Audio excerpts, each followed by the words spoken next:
بسم اللہ الرحمن الرحیم۔ السلام علیکم ورحمۃ اللہ وبرکاتہ۔ آج انشاءاللہ ہم رسول اللہ صلی اللہ علیہ وسلم کی ایک حدیث کو ڈسکس کریں گے۔ پہلے عربک پڑھ دیتی ہوں اس کی۔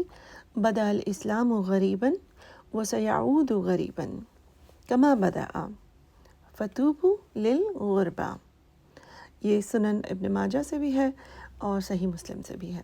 اگر آپ چاہیں تو پہلے پاز کر کے اپنے آپ کو غور کرائیں۔ میں ٹرانسلیشن اس کی بتا دیتی ہوں آپ کو۔ اسلام اجنبی کی طرح شروع ہوا اور اجنبی کی طرح لوٹے گا، تو خوشخبری ہے ان اجنبیوں کے لیے۔ تو آپ چاہیں تو پہلے پاز کر کے تھوڑا سا اپنے آپ سے سوال پوچھیں کہ اس حدیث سے کیا مطلب سمجھ آتا ہے۔ کبھی کبھی جب شعور لانا ہو نا تو زیادہ اچھا لگتا ہے کہ انسان اپنے آپ سے پہلے پوچھے، سوچے، بجائے اس کے کہ کسی چیز کو صرف سن لیں۔ تو اس حدیث کے 3 حصے ہیں۔ رسول اللہ صلی اللہ علیہ وسلم نے ہمیں بتایا کہ اسلام جب شروع بھی ہوا تو بھی اس کو ایک انوکھا، ایک عجیب ریلیجن سمجھا گیا۔ شروع سے مطلب ہے کہ جب نبی صلی اللہ علیہ وسلم پروفٹ بن کر آئے تو مکہ والوں نے بہت اپوزیشن کی، بہت تنگ کیا اور اس چیز کو عجیب جانا کہ ایک اللہ کو مانے۔ اور اس سے پہلے بھی ہم دیکھتے ہیں قرآن میں اللہ سبحانہ و تعالیٰ ہمیں بتاتے ہیں کہ باقی جتنے بھی پیغمبر آئے ہر ایک کے زمانے میں میجورٹی نے، اکثریت نے اسلام کو نہیں مانا، بلکہ اقلیت ہی تھی۔ صرف چند لوگ تھے جو مانتے تھے، بہت کم لوگ تھے۔ تو پاپولر نہیں ہوگا کبھی بھی اسلام، ہمیشہ ایسے ہی ہوگا کہ جو لوگ کر رہے ہوں گے ان کے بارے میں کہا جائے گا کہ یہ کیوں ایسے کرتے ہیں، یہ کون لوگ ہیں، یہ کیوں اس طرح سے بد دماغ ہیں۔ تو مائنورٹی جو ہے وہ ہمیشہ اسلام پر ہوگی، لیکن میجورٹی ہمیشہ اگر غیر اسلامی نہیں بھی ہوگی تو جو اسلام کے دائرے میں بھی ہوگے تو وہ دنیا داری میں ہوں گے۔ وہ لوگ یہی کریں گے کہ باقی سب لوگ تو یہی کرتے ہیں۔ اور یہاں پر ہم دیکھیں کہ جو سیکنڈ پارٹ ہے اس حدیث کا وہ یہی ہے کہ سیعود، یعنی کہ وہ لوٹے گا اسلام، یعنی دوبارہ ایسا وقت آئے گا کہ وہ غریب ہو جائے گا، وہ عجیب کہلائے گا، وہ اسٹرینجر کہلائے گا کہ یہ ریلیجن تو بہت عجیب و غریب ہے، یعنی جیسے ہم کہتے ہیں۔ کیونکہ اس کو فالو کرنے ایک مشکل ہوگی، اس میں فالو کرنے میں اکیلا پن محسوس ہوگا، ایسے لگے گا کہ کلچر میں باقی سارے لوگ ایک طرح سے کر رہے ہیں، شادیاں عام طور پہ اس طرح ہو رہا ہے، اور بلکہ جو غلط طریقے سے خوب خرچ کر کے اور غیر اسلامی غیر شرعی طریقے سے شادی کریں گے تو وہ نارمل شادی کو کہیں گے کہ اس میں تو کوئی خوشی نہیں محسوس ہو رہی ہے، یہ تو بہت عجیب سی انہوں نے شادی کر دی ہے۔ تو بات یہی ہے کہ یہ صرف ایک ایگزامپل ہے جہاں پر عجیب و غریب کا لفظ ہم دیکھتے ہیں نا۔ اس کے علاوہ جو بہت ہی اسلامی طریقے سے اپنے حق حلال کی کمائی کمائے گا اس کو بھی عجیب کہا جائے گا کہ اس میں عقل ہی نہیں ہے، بیوقوف ہے۔ اسی طریقے سے جو گھر میں بھی عدل کرے گا یا ایک دوسرے کے ساتھ اچھا تعلق کرے گا، تمیز طریقے سے بات کرے گا، جو اپنے آپ کو کور کرتی ہوں گی یا کرتے ہوں گے، جو اپنی آنکھوں کا پردہ رکھتے ہوں گے، ان سب کو عجیب کہا جاتا ہے، اور انہیں سب کو کہا جاتا ہے کہ اچھا تم بہت ہی سادہ ہو، یا یعنی یہ کیا ہے، آج کل کے زمانے میں ایسے تو نہیں ہوتا۔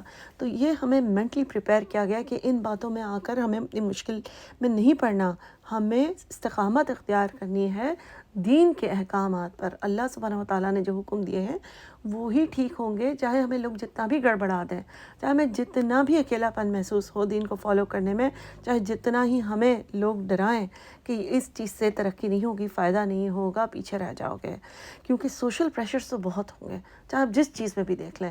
آپ دیکھیں کہ لوگ آپ بہت خوشی سے اپنے آپ کو بہت پراؤڈلی سینہ تان کے غیر اسلامی چیزوں کو فالو کریں گے، ایون کہ کرسمس منانے لگ جائیں گے، ایون کہ ہیلووین، ویلنٹائن، یہ ساری چیزیں منانے لگ جائیں گے، اور اس میں خوشی اور بہت ہی زیادہ غرور، یعنی پراؤڈ کانفیڈنس محسوس کریں گے۔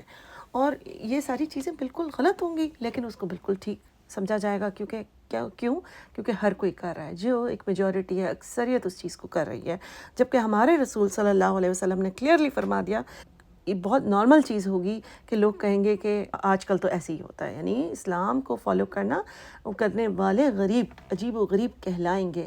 تو اس چیز کو یاد رکھیے جب بھی آپ کو ایسے کچھ سننا پڑے یا آپ کو ایسے کچھ فیل ہو کہ کتنی مس انڈرسٹینڈنگس ہیں، کتنا زیادہ ڈکلائن ہے فیتھ کے اندر ہمارے دین میں۔ کیونکہ دین کی کمی کیوں ہے؟ کیونکہ اس کو سیکھتا پڑھتا کوئی نہیں ہے نا۔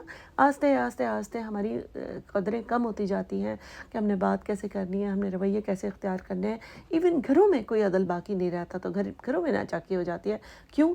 بیکاز سب گھروں میں لڑائیاں ہیں تو ہم اس چیز کو نارمل سمجھتے ہیں۔ تو بات یہ ہے کہ اسلام پیچھے ہوتا جائے گا.